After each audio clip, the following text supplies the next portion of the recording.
everybody, my name is Idali or PurpleSims and welcome back to my channel. Today I'm here with another part of Harmen Legacy.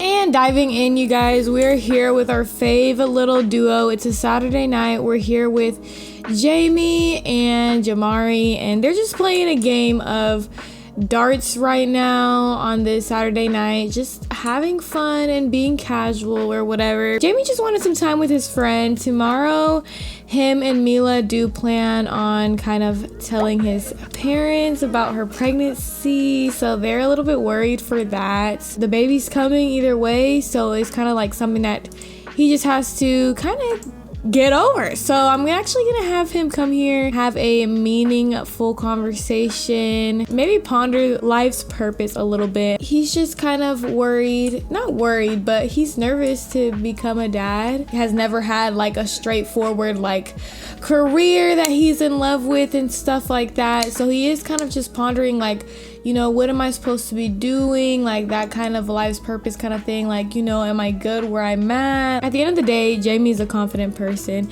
and he's all right. He'll be here to have a good time with his friend. Oh, and it is kind of late, so I think Jamari is just heading out.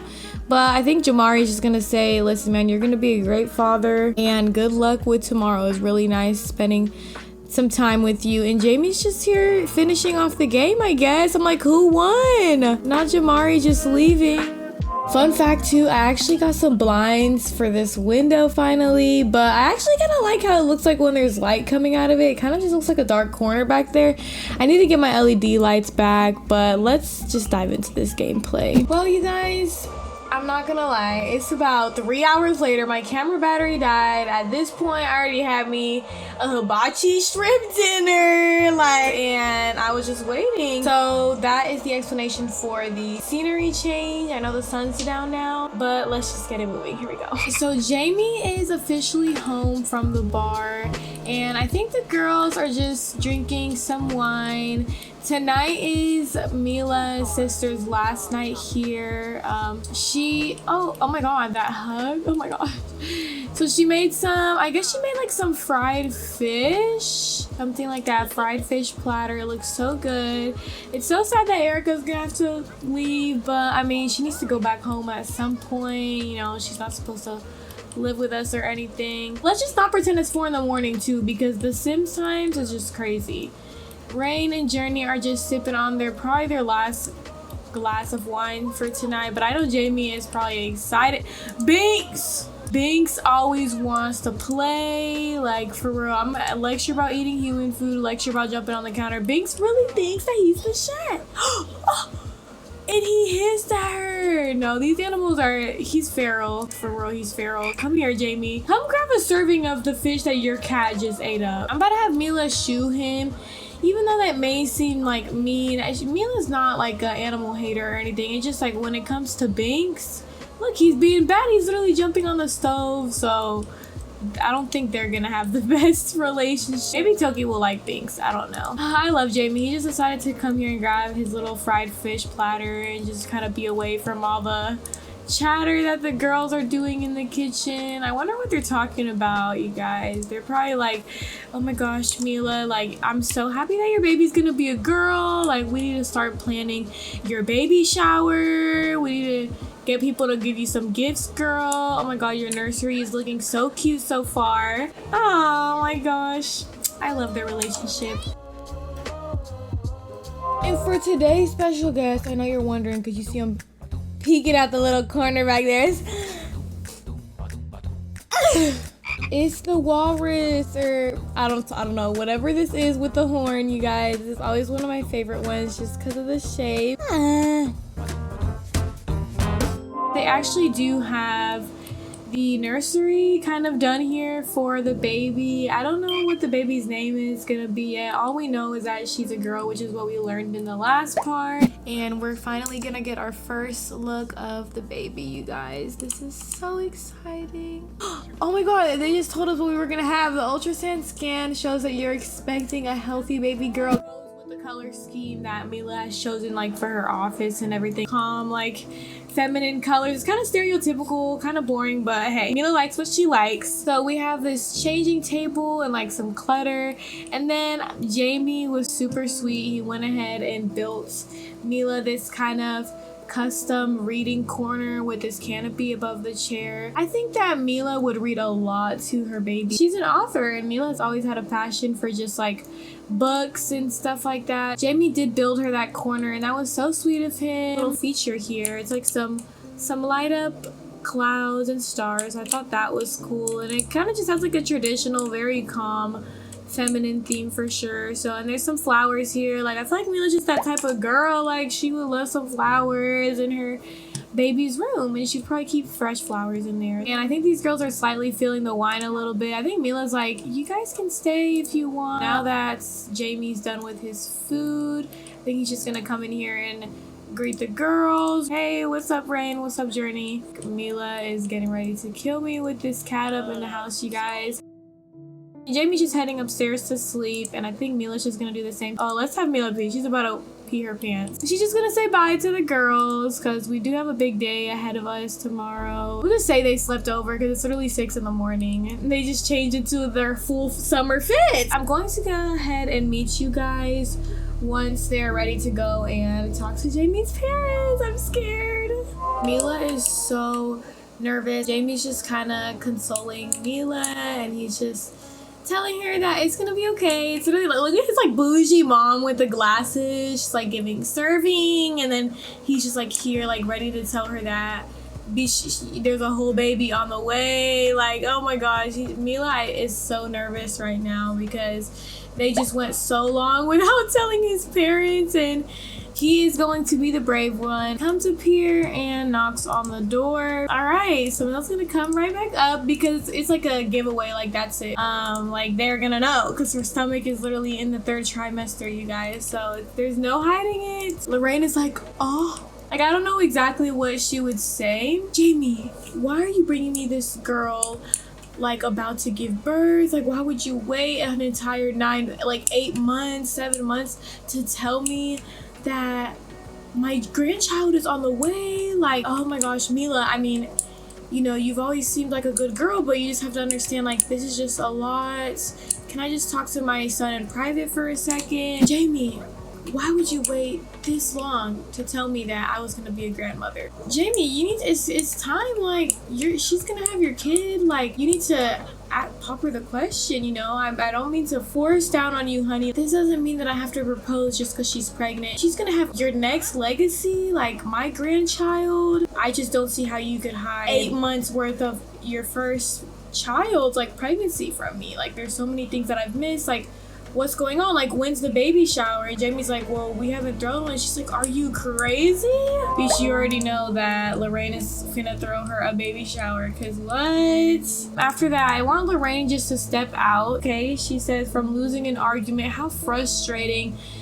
Being inarticulate and factually incorrect has never been more infuriating. She's just like frustrated because of how long it took, but at the same time, she's head over heels excited. She's never had a grandchild before, and she's been waiting for this day her whole life. I think she's always imagined when the day was gonna happen. So I kind of want Mila to see if there's a way that she can show her like her belly. Like, hey, like, Jamie and I love each other a lot. You know, this baby is gonna be okay. I'm so sorry that, you know, you just didn't know for this long, but I think Jamie just wanted to keep it private. I mean, I really don't, like, what's the explanation for that line? I think Jamie's dad's like finally like, so gonna be a grandpa? He's like, well, honey, we're gonna be grandparents. This is crazy. She's gonna ask to feel the baby. Mila's like, yeah, you know, she's been moving around. And Lorraine's like, yeah, bitch, just a girl. Like, I'm so sorry. I'm so sorry, Miss Paulson. Like, we took a long time to tell you. They've been just sitting down and talking for a while in the living room. They might just start planning the baby shower. Maybe for next part, we'll just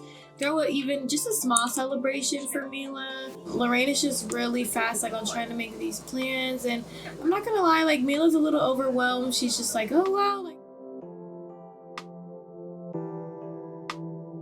Honestly, at the end of the day, Jamie's parents took this news really well, and they're even singing together. Like, what's going on? Oh, Jamari's giving us a call. What? Jamari says, so I found a ring in Taja or Lynn's bag. I think she's going to propose to me. I don't know what to do. What should I say? Yes or no? Yeah! That's exactly what he said, because he was not expecting that ring to come out. I'm just gonna have him say you should decide for yourself. It's obvious I can't count on you for huge, impactable life decisions that don't really concern you. Thanks for nothing, Jamie. Okay, like, I didn't know Lynn was built like that. She's trying to take what's hers and snatch her man. She said Jamari is hers.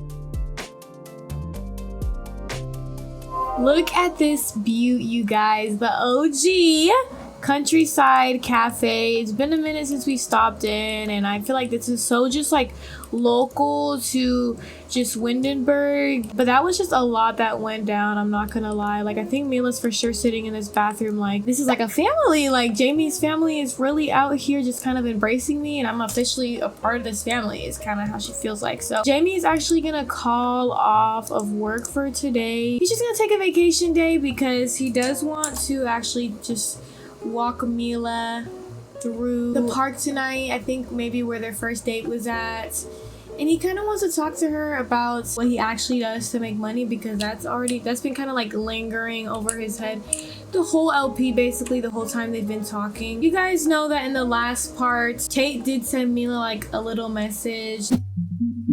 Tate said, you call your relationship love? More like a rebound, but that's just me. You call your new relationship love? Yeah, hell yeah we do. And what about it? Okay, well, I guess she was getting ready to tell Jamie about the whole texting thing, and then she got this call from her dad. Oh, like, how do you think that went? He was like, I think they're really happy overall. You know, I'm really happy that you have an amazing family for this baby to be born into. You guys, I'm so sorry. I had that air conditioner up the whole time. Jamie in his head is like a little bit nervous because he knows that that pressure is on, you guys. I think Jamie still kind of goes at the end of the day with what his heart desires, you know, but he's kind of stressing a little bit about that, and he's just gonna text Shamar and be like, okay, I'm gonna take her to the park now and we're gonna see how this kind of goes. Jamie actually has something that he wants to give to Mila. I guess like he's just trying to compensate because he's scared to tell Mila that his career is like actually like a criminal. I think like his career is like disguised as being an astronaut or something, but he's actually a moon mercenary. So I guess like he's like a really high up there criminal because he's a whole level 8. He's an interstellar smuggler, bitch. He's not smuggling in one universe, he's traveling to the next. Let's keep this serious. Jamie is going to try to make the situation better on himself by giving Mila flowers and chocolate.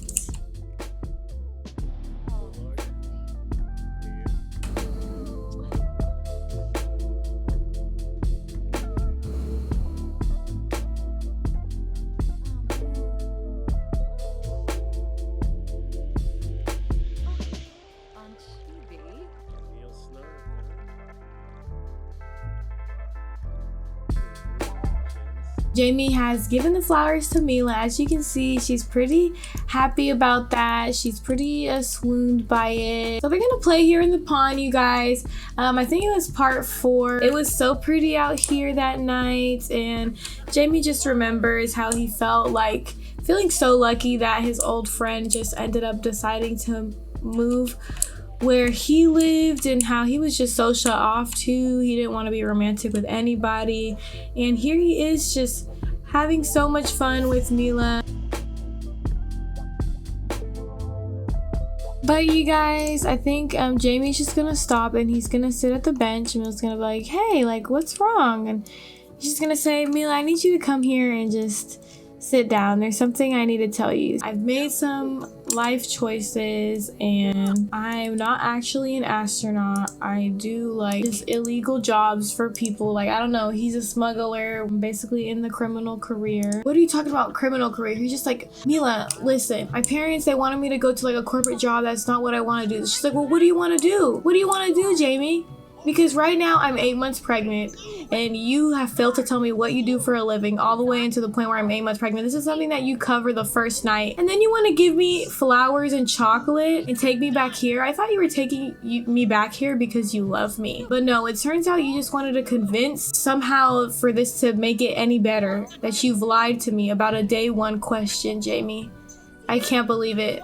Like, this is dangerous too. You expect to keep living this type of life with a baby coming on the way? I think she's like, I'm going home, like, don't come back to the house tonight type of thing. Like, it's like a whole ordeal. I mean, he has been lying to her face. Mila does have a right to be mad though. I mean, Jamie for sure like cares about her and probably has given her like her gifts here and there, but it just doesn't feel right to like give somebody like a flowers and a chocolate before you let them know, because it just makes the whole thing seem disingenuous, like for real. And it was a really big kind of lie that he was hiding from Mila, and not a lot of people know it.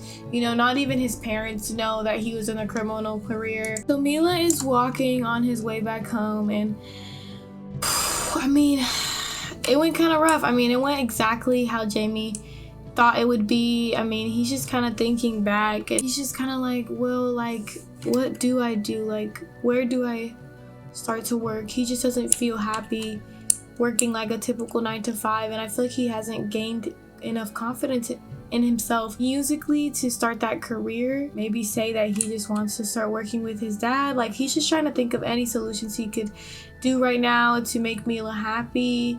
And he's just really sad. I mean, he doesn't really know where to go, but he wants to give Mila that space and be respectful. 8:44 p.m. It's not even that late out here. Jamari's a DJ. Look at his beautiful house. It's like out here on like kind of like a private island out here in Windenburg, and it's really peaceful out here. You know, Jamie can count on just coming to Jamari's house and chilling out here by the sand. He's sad, so maybe he's just gonna come in and let Jamari know what happened. You guys, the boys have been out here for a good while and they're out here just playing on the sand kind of thing, and Jamari's just consoling Jamie. Basically, he's just going to discuss the growth journey, and he's going to just say, Jamie, you've grown so much, like, as a person. Oh, what kind of greeting was that? What's going on? They getting zesty on the beach, but he's just like, man, you did what you could do. Like, all you can do now is just get better. And I think you've done a lot of growth. You know, you used to not want to be with anybody, and you went from Tate, like somebody who just doesn't care about you. Mila deserves for you to, you know, put your all into her. Hopefully she'll be able to get over this and you guys will be good, you know, for the sake of your baby. I think maybe it would be time for you to make a change. And he's like, well, my parents have been asking me to propose to her, but I don't know. And Jamari's like, you know, why don't you know? You know, just make that decision for yourself, man. Make that decision for yourself for sure. But he's like, well, what about Lynn though? Like, what do you mean she was just trying to propose? Like, what's going on here? He's like, man, it's crazy out here. People are trying to lock us down, huh? People are trying to hubby us up. You guys, this part was pretty hectic, especially because of the whole camera dying situation. But thank you guys so much for watching this part. I've had so much fun. Please let me know what you guys would like to see next in this series. Lily said bye, you guys. Bye.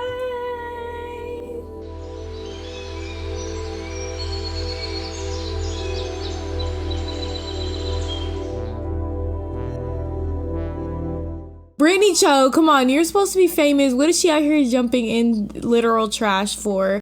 And we have an unknown caller. Hello, Jamie, you look lovely today. Bitch, I'm not afraid of your ass. You want to come out? Bitch, it's probably Tate. Okay, we're not afraid of nobody, but